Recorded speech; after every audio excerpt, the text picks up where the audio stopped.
Kid. Salut, c'est Charles Dran avec l'équipe dans 5 minutes. On s'intéresse aux sciences, à l'histoire et à l'actualité. Aujourd'hui, on parle de l'histoire d'un objet de notre quotidien, le stylo. Avoir un crayon sous la main pour écrire, c'est assez banal, mais on a fait beaucoup de chemin depuis les roches utilisées pour faire des gravures dans les cavernes et sur les tablettes d'argile. Le stylo a eu plusieurs formes pendant les derniers siècles et chaque nouvelle innovation a changé notre rapport à l'écriture. Voici Sophie Croteau. On écrit ou dessine depuis pratiquement toujours, mais ce serait en Chine ou en Inde, il y a plus de 3000 ans, que serait apparue la première encre, alors faite de suie, de gélatine et de musc. En Europe, c'est seulement en l'an 400 que l'encre devient populaire et celle-ci est composée de sel de fer, de noix de Galles et de gomme.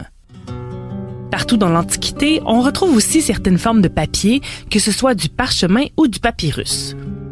Et pour écrire, on utilise des pinceaux ou des tiges de bambou taillées qu'on remplissait d'encre, bien qu'on aille aussi retrouver certaines formes de stylos chez les Grecs et les Romains qui étaient faits de métal, d'ossements ou d'ivoire et qu'on utilisait pour graver des tablettes recouvertes de cire.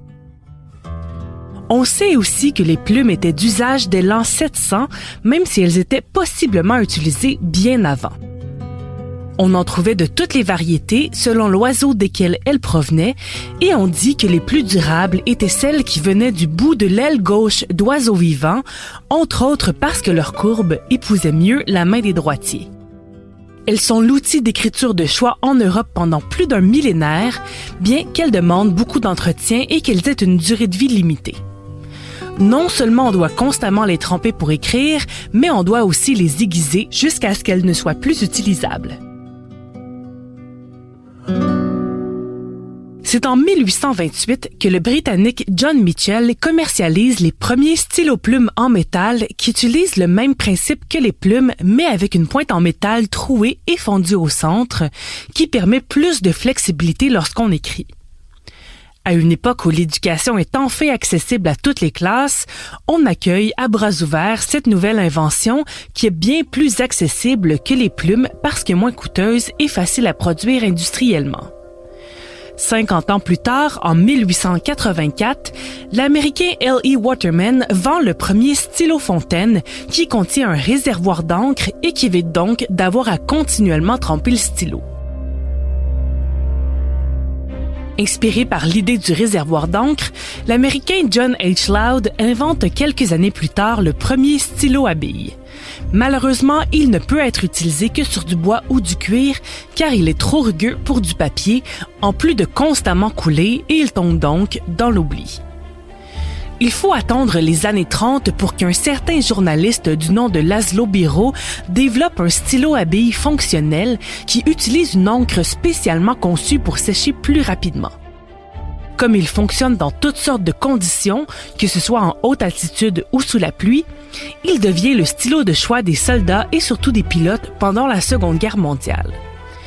Il est finalement commercialisé en Amérique du Nord en 1945 et est un succès instantané malgré son coût élevé de 12,50 l'unité, soit l'équivalent de plus de 200 $ aujourd'hui. Par contre, comme il est solide et rechargeable, les gens ont seulement besoin de racheter des cartouches d'encre, ce qui n'est pas avantageux pour les fabricants. C'est le franco-italien Michel Bic qui révolutionnera l'industrie en commercialisant des stylos à billes jetables en plastique qui coûtent une fraction du prix. On dit que le stylo Bic a aussi radicalement changé notre façon d'écrire parce que n'importe qui peut maintenant avoir un stylo sous la main et écrire partout, dans n'importe quelle condition. Les prochaines innovations arrivent dans les années 60, d'abord avec l'invention japonaise des stylos feutres, inspirés des marqueurs avec des pointes éponges, puis du Space Pen, qui est encore utilisé aujourd'hui sur la station spatiale. Comme les astronautes ne pouvaient pas utiliser de crayon à mine à cause des débris possibles ou de stylos à billes à cause de la gravité, la NASA a mandaté la compagnie Fisher Pen de développer un stylo qui utilise à la fois une cartouche pressurisée et de l'encre presque solide qui se liquéfie au contact d'une surface. Avec l'avènement des téléphones intelligents, plusieurs s'inquiètent de la disparition de l'écriture à la main. Les courriels ont remplacé les lettres manuscrites et plusieurs écoles n'enseignent même plus l'écriture attachée.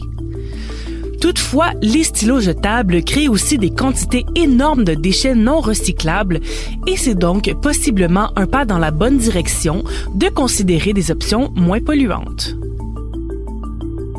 Ouais, après déjà fabriquer des stylos en partie en carton ou en bambou, comme on le voit de plus en plus, c'est également un pas dans la bonne direction.